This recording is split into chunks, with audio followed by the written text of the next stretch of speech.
What would you do if you were just 8 years old walking through the woods and discovered a police officer tied to a post with gasoline pooled beneath him, moments away from being burned alive?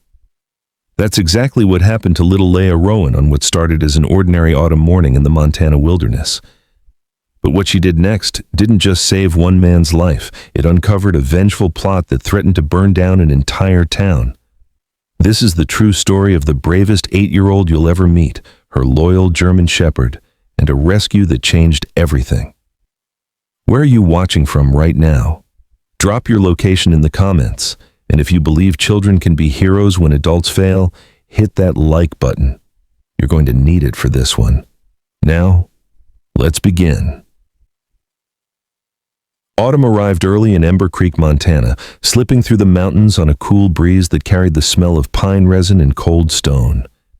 8-year-old Laya Rowan trudged along a narrow forest trail with a dented tin bucket swinging at her side, collecting pine cones for her mother's fall decorations. She was small and wiry, wrapped in a patched green coat, honey blonde hair tied back in a messy ponytail. Beside her walked Scout, a young German shepherd with thick sable fur and bright amber eyes that never left her for long.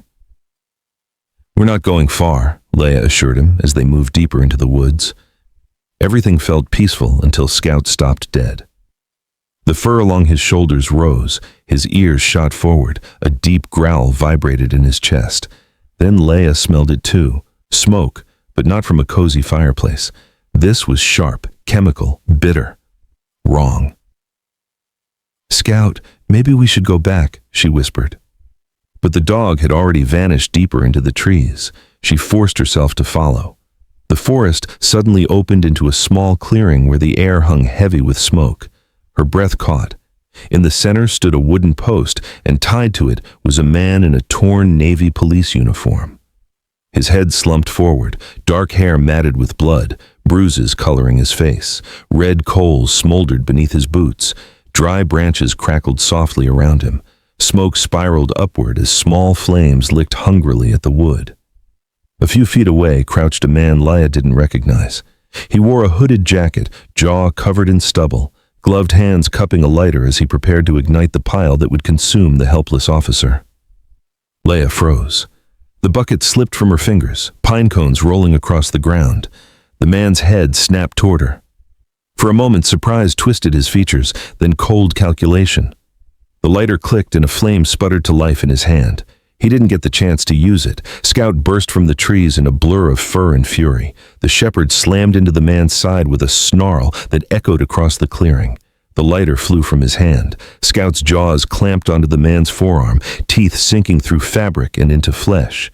The man's scream sliced through the cold air. "You mutt!" he roared, trying to wrench free. Scout's growl deepened, vibrating with protective rage. The man swung a boot wildly, connecting with Scout's ribs. The dog yelped but didn't release his grip. Desperation overcoming anger, the man ripped himself free, leaving his shredded glove in Scout's teeth.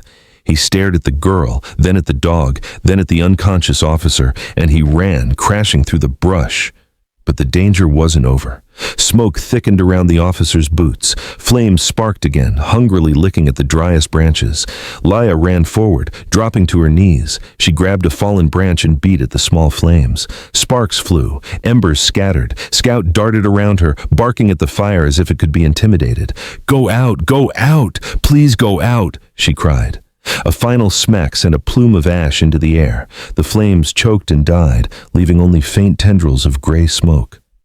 Laya looked up at the officer. His head lifted slightly and a faint groan escaped him. "Sir, can you hear me?" she whispered.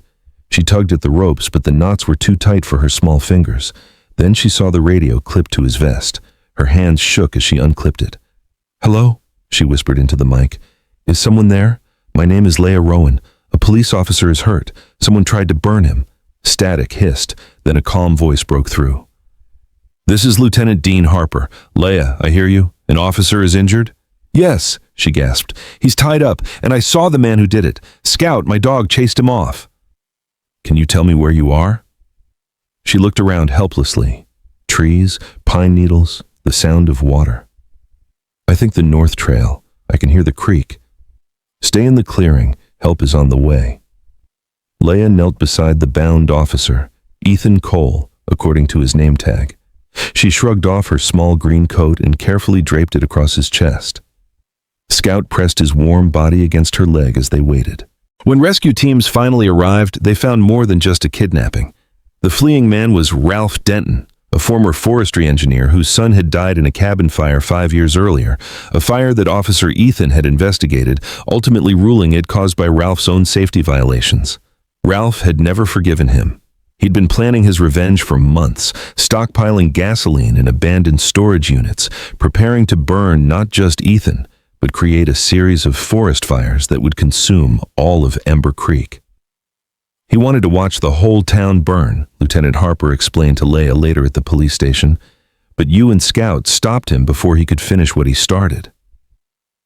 The investigation revealed Ralph had been setting up multiple fire traps throughout the forest, planning to ignite them all in sequence.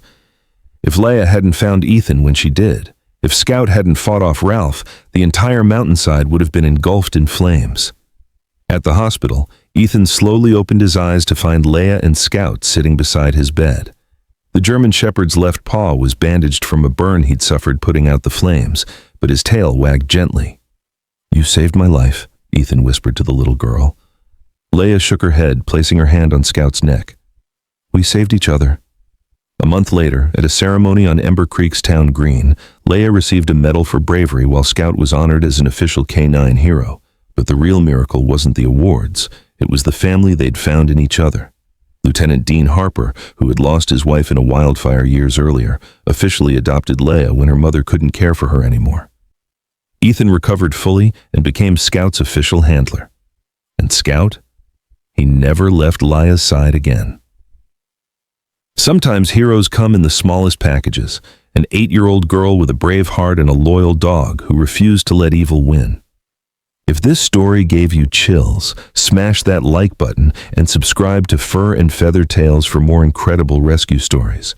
Drop A for Laya's bravery, A for Scout, and a If You Believe Children Can Change the World.